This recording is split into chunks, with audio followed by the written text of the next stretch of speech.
وصلی وسلم على حبیبک خیر خلق وعلى سیدنا وشفیعنا ومولانا وعلى آلہ واصحابہ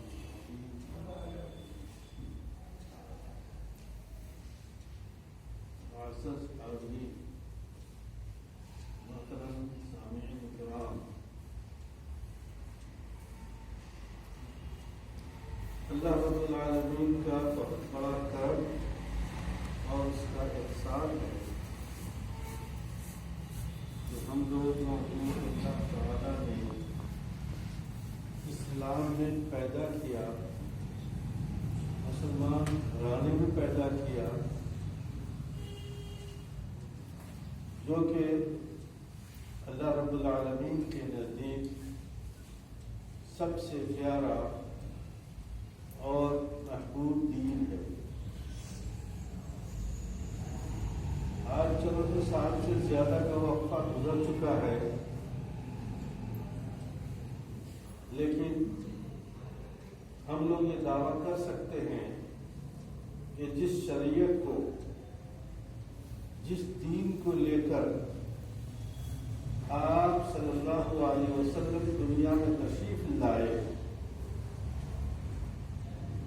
وہ جو کہ تو ہمارے پاس موجود ہے۔ اس کی وجہ یہ ہے کہ شریعت کی بنیاد جن چیزوں پر رکھی گئی ہے وہ برحق ٹھوس حقیقت پر مشتمل ہے، اس لیے اس میں کوئی تبدیلی، کوئی تغیر، کوئی بدلاؤ نہیں ہوتا ہے۔ اس سلسلے میں معلوم ہے کہ اسلام یا شریعت کی بنیاد قرآن اور حدیث پر رکھی گئی ہے۔ قرآن یہ اللہ کا کلام ہے اور حدیث پاک آپ صلی اللہ علیہ وسلم کے اقوال اور ارشادات کا مجموعہ ہے۔ اس سلسلے میں ہمارے پاس نبی کریم صلی اللہ علیہ وسلم کے اقوال اور ارشادات میں، احادیث نبویہ میں ایک بہت جامع حدیث ملتی ہے جس کے اندر ہمارے دین کے اصولوں کو بیان کیا گیا ہے۔ اسے حدیث جبریل کہتے ہیں۔ وہ حدیث ایسی ہے جس کو ام السنہ، ام الاصول، جامع الاصول کہتے ہیں۔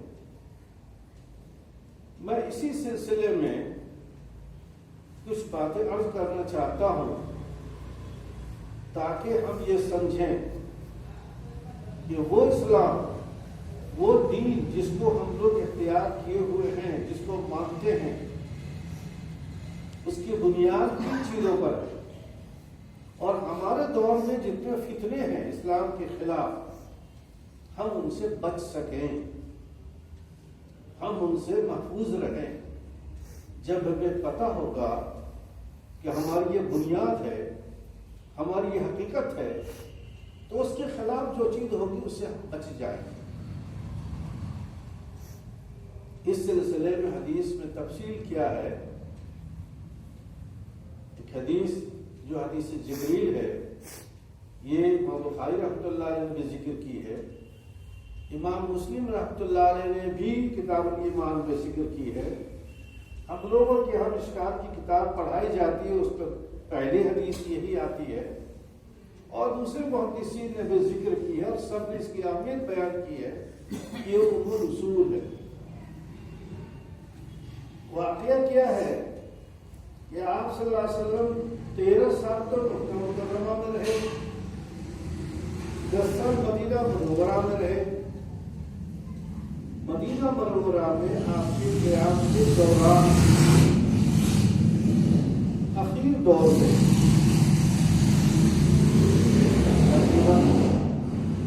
60 سال کی عمر کے قریب میں جب دین پورا ہونے والا تھا، آپ نے دین کے احکامات بتلا دیے، اس وقت یہ واقعہ پیش آیا. واقعہ کیا ہے اس سے پہلے پس منظر سمجھ لیجیے. بعض دفعہ سوال بے وقت ہو جائے تو پریشانی ہوتی ہے. اگر پڑھنے والا طالب علم استاد سے کوئی سوال بے وقت کر لے تو موضوع ختم ہو جاتا ہے, پریشانی ہوتی ہے. مثال کے طور پر آپ صلی اللہ علیہ وسلم نے فرمایا کہ اللہ تعالیٰ نے تمہارے اوپر حج کو فرض قرار دیا. ایک صحابی ہے اقرا بن حابس رضی اللہ عنہ, انہوں نے سوال کیا ہر سال حج فرض ہے؟ اب خاموش ہو, آپ نے جواب نہیں دیا. کچھ دیر کے بعد فرمایا آپ نے اگر میں کہہ دیتا ہاں تو تمہارے اوپر ہر سال حج فرض ہو جاتا. ظاہر بات ہے پریشانی ہوتی, کتنی پریشانی ہوتی ہے اگر ان مسلمان پر حج فرض ہو جاتا ہے. اس لیے آپ خاموش رہے. قرآن نے کہا لا تسألوا عن اشیاء تبد لکم تسؤکم. ارے بہت ساری باتیں ایسی تو مت پوچھو ہر چیز کے بارے میں. اگر اس کا جواب دے دیا گیا تو کو برا لگے گا, تم اس کو برداشت نہیں کر پاؤ گے. اس لیے صحابہ کرام بچنے لگے. صحابہ کرام بچنے لگے ہم صلی اللہ علیہ وسلم سوال کرتے ہوئے. کہیں ہم پوچھے بے دھندا سوال نہ ہو جائے, کہیں ہم سوال کریں اور لیکن بے موقع ہو جائے, کہیں ہم سوال کریں اللہ ناراض نہ ہو جائے. لیکن چاہتے تھے کہ کوئی آئے اور سوال کرے آپ صلی اللہ علیہ وسلم سے. گل تو یہ آپ لوگ سے جانتے ہیں کہ استاد سے پوچھنے سے سوال کرنے سے علم اضافہ ہوتا ہے. کثرت نصف العلم کثرت السؤال. آدھا علم تو سوال کرتے کرتے حاصل ہو جاتا ہے انسان. جو پڑھنے والا چپ چاپ رہے اس کو کیا حاصل ہوگا. تو اس وجہ سے صحابہ کرام سوال تو نہیں کر رہے تھے لیکن چاہتے تھے کہ کوئی گاؤں سے دیہاتی آ جائے. دیہاتی کو سلیقہ نہیں معلوم ہوتا کیسے پوچھنے آتا ہوا احترام کیا آئے گا, بیٹے کا پوچھے گا, اپنا سوال کر رہے ہیں, ہمیں معلومات ہو جائے گی. یہ پس منظر. اس سلسلے میں ایک روز کا واقعہ ہے کہ آپ صلی اللہ علیہ وسلم صحابہ کرام کے ساتھ غزوہ عروس تشریف رکھتے. ایک آدمی آتا ہے, حدیث میں جو اس کی کیفیت بیان کی گئی ہے کہ ایک آدمی آیا, صاحب سفید کپڑے پہنے ہوئے ہیں, کالے بال ہیں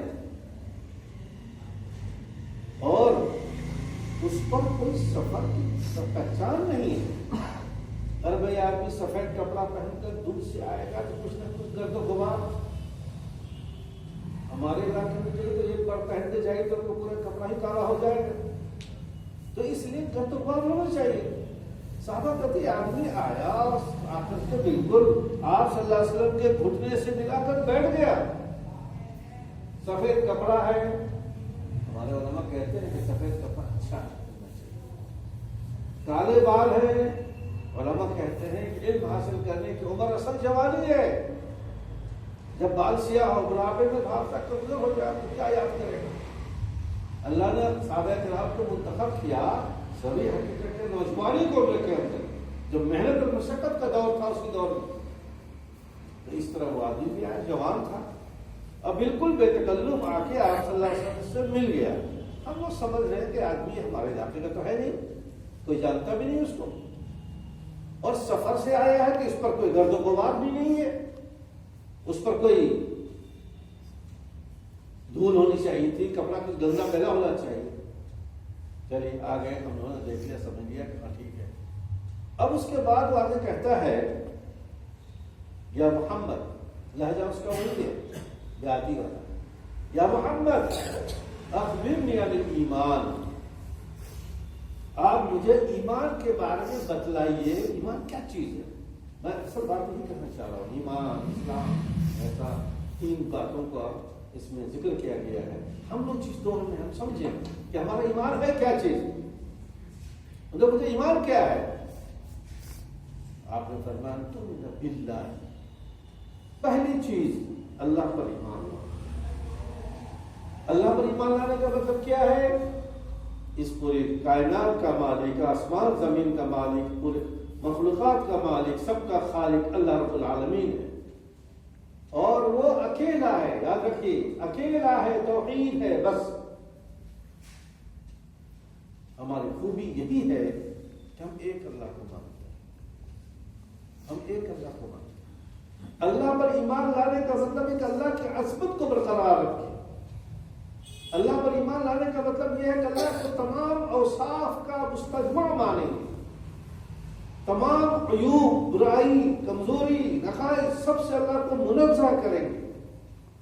اللہ میں کوئی عیب نہیں ہے اور تمام خوبیاں موجود ہیں، اور ساری دنیا کا وہ پالنہار ہے۔ اللہ رب العالمین پر ایمان لانا ہے، ان تؤمن باللہ، اللہ پر ایمان رکھنا ہے۔ دیکھیے آج جھگڑا یہ ہو رہا ہے ہمارا، آج دیکھ رہے ہیں ہمارے ماحول میں کیا ہو رہا ہے۔ تم ایک اللہ کو کیوں مان رہے ہو؟ تم ایک اللہ کو کیوں مان رہے ہو؟ ہمارے ساتھ تم بھی بت پوجو، ہمارے ساتھ تم بھی جھک جاؤ، تم بھی سارے خرافات کرو۔ نہیں، دین اسلام جس کو اللہ تعالیٰ نے بھیجا ہے، جو ایمان جس پر ہم ایمان لاتے ہیں، ایمان یہ کیا چیز ہے؟ ان تؤمن باللہ وحدہ لا شریک لہ، ایک اللہ پر ایمان لانا، سب کوئی شریک نہیں۔ ساتھیوں یہ بات یاد رکھو، دین اسلام کی خوبی صرف توحید ہے۔ صرف توحید کا مطلب یہ ہے کہ سب سے اہم چیز توحید ہے۔ بہت ساری خوبیاں، ساری احکامات میں خوبیاں ہیں بہت ساری، لیکن جو بنیادی چیز، پہلی چیز وہ ہے توحید۔ اگر کسی انسان میں توحید نہ ہو اور ہزاروں میں کام کرتا رہے، کوئی فائدہ نہیں۔ اس بات کو سمجھیے کہ آج ہندوستان میں، آج دنیا میں بہت ساری تنظیمیں ہیں، بہت ساری برادریاں ہیں، بہت ساری سنستھائیں ہیں جو بہت اچھا کام کر رہی ہیں۔ کوئی ہاسپٹل کا کام ہے، کوئی ان کو کھلانے کا کام ہے، کوئی جو ہے کپڑا بنانے کا ہے، جاڑے کے موسم میں سردیوں میں کمبل لحاظ سب کچھ دینے کا ہے۔ تمام اعمال کا دار و مدار توحید پر ہے۔ اگر وہ اللہ کو مانتا ہے، اللہ کو ماننے کی وجہ سے اللہ پر ایمان رکھتا ہے، تو اس کے عمل کو ثواب ملے گا، اور اگر نہیں رکھتا ہے تو بھی کرے وہ کتنا ہی بڑا سے بڑا کام کر لے، کوئی فائدہ نہیں۔ ابھی اگر وقت ملے گا تو میں بتلاؤں گا اس چیز کو کہ ہم لوگ کی آزمائش اسی چیز میں۔ پہلی چیز یہ ہے کہ اللہ پر ایمان لائے اور اللہ کے ساتھ کسی کو شریک نہ ٹھہرائے۔ ایک بات سنو، ہم لوگ آپس میں کسی کو ماں بہن کی گالی دے دینا، لٹ لے کے آئے گا، بندوق لے کے آئے گا، پستول لے کے آئے گا، اٹھا کے ٹھائی مارے گا، ابے تو بدتمیزی کرتا ہے۔ ایسے ہی مثال سمجھیے کہ اللہ رب العالمین اکیلا ہے۔ قل هو اللہ احد، اللہ اکیلا ہے، لم یلد ولم یولد، نہ اس نے کسی کو جنا، نہ وہ چلا گیا، اور نہ اس کو دنیا میں برابری کرنے والا، ہم سب بھی نہیں۔ اب اللہ کے ساتھ کوئی کہتا ہے کہ بھائی بچہ دینے والا یہ فلاں بھگوان ہے، ہم کو روزی دینے والا فلاں بھگوان ہے، یعنی اللہ کے صفات میں، اللہ کے اوصاف میں، اللہ کے عطاءات میں کسی کو شریک ٹھہراتا ہے، اس سے بڑا گالی اللہ کے لیے کوئی نہیں۔ بہت بڑا جرم ہے، ظلم ہے۔ اللہ کہتا بندو، میں نے تم کو پیدا کیا، تم کو میں نے بہت خوبصورت شکل میں بنایا، تم کو ہم نے سانس دی، تم کو ہم نے آنکھ دی، تم کو ہم نے سارے اعضاء دیے، سب کچھ دیا، اب تم میرے ساتھ کسی اور کو شریک ٹھہراتے ہو، بڑا زبردست گناہ ہے۔ اور یاد رکھیے اس بات کو کہ ہم لوگوں میں خوبی یہی ہے کہ ہم توحید کا اعتراف کریں اور اللہ کے ساتھ کسی بھی حال میں شریک نہ ٹھہرائیں۔ یہ شرک کتنا بڑا ہے، میرے خیال مثال میں گالی ہے اللہ کے لیے، لیکن اس کے ساتھ ساتھ ان اللہ لا یغفر ان یشرک بہ وَيَغْفِرُ مَا دُونَ ذَلِكَ لِمَن يَشَاءُ۔ ہم بہت سارے گناہ کرتے ہیں، انسان غلطیوں کا گناہوں کا مرکب ہے، کتنا بھی گناہ کر لے اللہ کی ذات بابرکت جو رحمت والا ہے اس کی ذات سے امید ہے کہ گناہوں کو معاف کر سکتا ہے، جس کو چاہے معاف کر دے۔ لیکن شرک ایک ایسا گناہ ہے اس کو کبھی معاف نہیں۔ ان اللہ لا یغفر ان یشرک بہ، اللہ رب العالمین شرک کرنے والوں کو معاف نہیں کرتا ہے۔ اس لیے حضرت یعقوب علیہ السلام یہ تمام انبیاء کرام علیہ السلام نے سب نے اپنی اولادوں کو نصیحت کی ہے، میرے بیٹوں بولو مرتے وقت میں تم لوگ کس کو پوچھو گے، میرے بعد کس مسلک کو مانو گے، کس مذہب کو مانو گے؟ ہم نے کہا آپ جس کو مانتے تھے اسی کو مانو۔ حضرت ابراہیم، حضرت اسماعیل، حضرت موسیٰ، حضرت عیسیٰ، سبھی کے مذہب یعنی ایک اللہ کو مانو۔ اس لیے پہلے شرط ہے ایمان کے اندر ان تؤمن باللہ وحدہ لا شریک لہ۔ اس کے بعد دوسری چیز ہے آمنت باللہ والملائکہ، فرشتے ہمیں نظر نہیں آ رہے ہیں، فرشتے کہاں بیٹھے ہیں؟ بے تحاشا فرشتے، ایک ایسی مخلوق پیدا کی ہے اللہ نے نور سے۔ جب انسان کو تو پیدا کیا مٹی سے، شیطان کو پیدا کیا آگ سے، لیکن فرشتوں کو پیدا کیا ہے نور سے۔ ایک نورانی مخلوق ہے۔ اس کی خوبی یہ ہے یہ گناہ کرنا چاہتے ہی نہیں۔ ارے ہمارے دل میں تو وسوسہ آتا ہے کہ ہم یہ کر لیں، ہم ایسا کر لیں، فلاں کر لیں، گناہ سرزد ہو جاتا ہے انسانوں سے۔ لیکن فرشتے وہ مخلوق ہے اللہ کی، سراسر اللہ کی فرما برداری کرنے والے، سراسر اللہ کی اطاعت کرنے والے،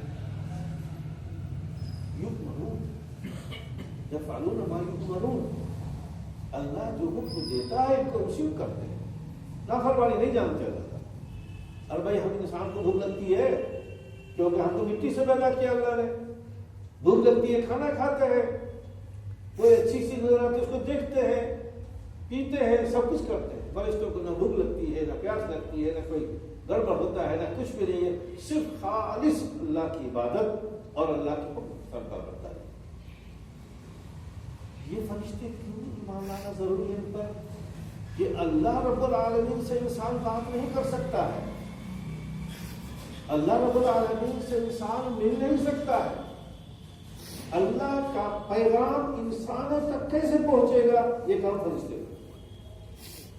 ہم نے پڑھا ہوگا کہ 4 مقرر فرشتے ہیں، حضرت جبریل ہے، حضرت اسرافیل ہے، اسرائیل ہے اور میکائیل ہے۔ حضرت جبریل علیہ السلام کا کام کیا تھا؟ جتنے انبیاء کرام تھے سب کے پاس اللہ کا پیغام یعنی اللہ وحی لے کر گیا، وہ وحی لے کر آیا کرتے تھے اور وہ بتلاتے تھے۔ اس لیے ہمارے ایمان کے اجزاء میں سے جن پر ایمان جن چیزوں پر لانا ہے ان میں سے ایک جز ہے فرشتے پر ایمان لانا۔ یہ اللہ کے مخلوق ہے۔ دیکھو یہ غیر مسلموں کے یہاں پتہ نہیں کیا کہ اس بارے میں تصور ہے، ہم نہیں جانتے۔ ہمارے یہاں تو قرآن نے خود فرشتوں کو ہمیں بتا دیا ہے، شروع سے لے کر آخر تک۔ آپ صلی اللہ علیہ وسلم پر وہی لے کر آیا کرتے تھے، قرآن نازل آپ صلی اللہ علیہ وسلم پر ہوا اور آپ کے بعد وحی کا سلسلہ بند ہو گیا، اب نہیں آئے گی وحی، اب اس کی جگہ پر کتاب و سنت۔ تو دوسرا نمبر پہ ہے فرشتوں پر ایمان لانا، تیسرا نمبر پہ ہے اللہ کے رسول پر ایمان لانا۔ ایک بات سمجھنے کی کوشش کیجیے، اللہ نے دنیا کو بنائی، انسانوں کو پیدا کیا، انسان کو اشرف المخلوقات بنایا، لیکن اللہ نے بے ڈھنگا نہیں چھوڑ دیا انسانوں کو، جاؤ تمہارا جو جیوائے کر نہیں۔ انہی انسانوں میں سے اللہ تعالیٰ نے منتخب برگزیدہ چھانٹ کر کچھ لوگوں کو پیدا کیا جنہیں ہم نبی اور رسول کہتے ہیں، ان کو واسطہ بنایا دوسرے لوگوں تک پیغام پہنچانے کے لیے۔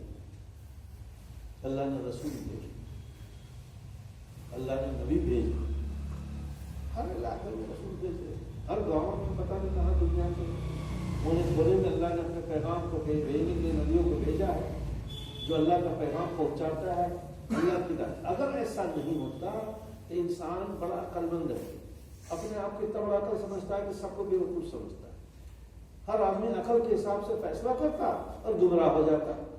اس گمراہی سے بچانے کے لیے اللہ رب العالمین کا بہت بڑا فضل ہے، کرم ہے، اس کی رحمت کا تقاضا ہے کہ اس نے انسانوں کی ہدایت کے لیے انبیاء کرام کو بھیجا۔ انبیاء کرام تشریف لائے، سلسلہ چلا ہوا ہے۔ اب بیچ میں تھوڑی سی بات سمجھ آئے، قرآن کریم تو 25 انبیاء کا ذکر ہے، اور کون سے انبیاء ہیں ہمیں نہیں معلوم۔ ہندوستان میں بھی آئے ہوں گے، بہت سے علاقوں میں ہیں، ہمیں نہیں معلوم۔ کوئی کہتا ہے فلاں کے بارے میں تو قرآن میں ذکر نہیں ہے، اس لیے ہم کہیں گے کہ ہمیں نہیں معلوم۔ ہم تو ان لوگوں پر ایمان لاتے ہیں جس کا ذکر قرآن میں ہے، اور جس کا نہیں ہے اللہ۔ ان انبیاء کرام میں بھائی آدم علیہ السلام کا ذکر تو ہے ہی، نوح علیہ السلام کا ذکر ہے، انہیں بڑے انبیاء کرام جیسے حضرت ابراہیم علیہ السلام سب کے ابا جان ہیں، آپ صلی اللہ علیہ وسلم کے آپ بھی اپنے دادا جان مانتے ہیں، دوسرے حضرات بھی مانتے ہیں۔ ابراہیم علیہ السلام میں تقریباً سب قوم متفق ہیں جتنے مذہب ہیں۔ اس کے بعد موسیٰ علیہ السلام ہے، عیسیٰ علیہ السلام ہے۔ ایک فرق بتلا رہا ہوں، دیکھو اس بات سنو، ہم تمام انبیاء کرام علیہ السلام پر ایمان لاتے ہیں۔ آپ تو یہ سمجھ گیا کہ اللہ نے انسانوں کی ہدایت کے لیے انبیاء کرام کو بھیجا ہے۔ جب اللہ جس کو بھی بھیج رہا ہے سب اللہ کا نمائندہ ہے، کسی کو ہم جھٹلائیں گے نہیں، سب پہ ایمان لائیں گے۔ ہم آدم علیہ السلام پر ایمان لاتے ہیں، نوح علیہ السلام پر ایمان لاتے ہیں، ابراہیم علیہ السلام پر ایمان لاتے ہیں، موسیٰ علیہ السلام پر ایمان لاتے ہیں، عیسیٰ علیہ السلام پر ایمان لاتے ہیں۔ آخری سلسلہ، آخری نبی حضرت محمد صلی اللہ علیہ وسلم پر ایمان۔ یہ ہے انبیاء کرام پر ایمان لانا۔ شریعت کی بات نہیں کر رہا ہوں، شریعت کا مطلب دستور۔ جو موسیٰ علیہ السلام کو دستور کی کتاب ملی وہ الگ ہے، ابھی بات آگے آ رہی ہے۔ عیسیٰ علیہ السلام کو جو کتاب ملی وہ الگ ہے۔ تو انبیاء کرام پر سب سے ایمان